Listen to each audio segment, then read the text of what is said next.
to Mrs. Wanjigi, my friend Jimmy Wanjigi, and your siblings, and the family as a whole, and my colleagues, the political leaders who are here. I want to say what I want to say very fast. But in saying so, I want to remind ourselves that this church has been a sanctuary to many people in very hard times, and we don't take it for granted. So as I speak here today, and I see Bishop Njenga, who was a provost here, I want to say certain things. If I overstep a little bit, I'd ask the provost to kindly accept what I want to say. And I want to say what I want to say because a great provost in this church, Bishop Okulu, wrote a great treatise on the church and the state. We are at a political crossroads when we must talk about ourselves as Kenyans. And I think it is significant that Honorable Maina Wanjigi was born in 1931. It is significant that he was elected to Parliament in 1969. It is significant that he died on the 28th of June, and it is insignificant that we are remembering him, we are celebrating him on this particular day.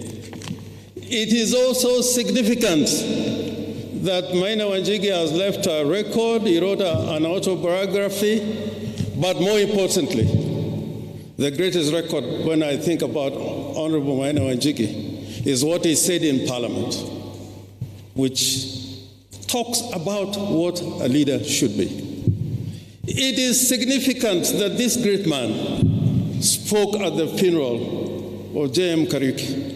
And I want those who may not have read that speech at a very difficult time rings in my memory. So as I speak today, I want to say that I've been a friend of this family, and my spouse, Betty, who is here, knows that we have been great friends of this family. Jimmy has been with me in times of trouble and in times of celebration, and is one of the people who taught me that when you want to go into a demonstration, there is something you can swallow and you will fear no tear gas. I've been missing him because I want you to give me that medicine again. Let me say this, and I'm glad I have had this opportunity to say it today. In the time when Honorable Wanjigi was in Parliament, it was a very difficult time. It was during the one-party state. But during his time, when it came to matters of principle, he did not wait to be told where to vote. He voted from his heart.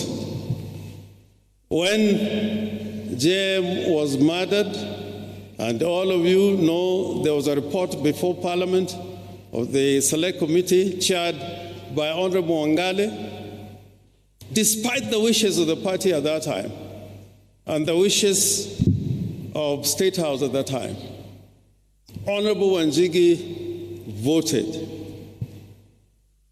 for that report. And not only voted for that report, he went to the funeral and said things that no Kenyan would have said at that time.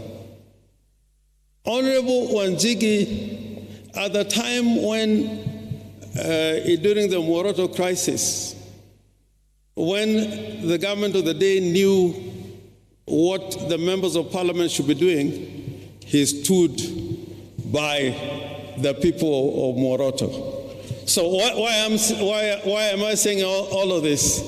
I'm saying, please, Kenyans, We have come at a time. You know, God is great all the time. When you say that God is great, when you say it from your heart, God is great all the time. He gave us a constitutional moment in 2010. God has given us another moment to resolve issues about Kenya.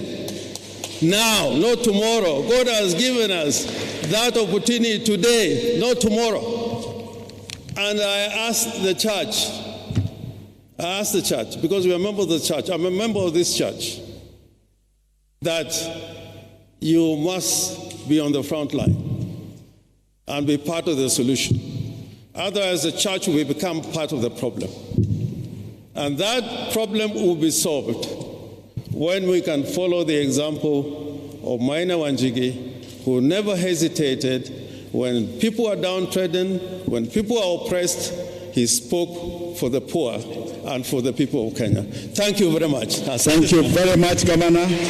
I want to tell you, as a family, the governor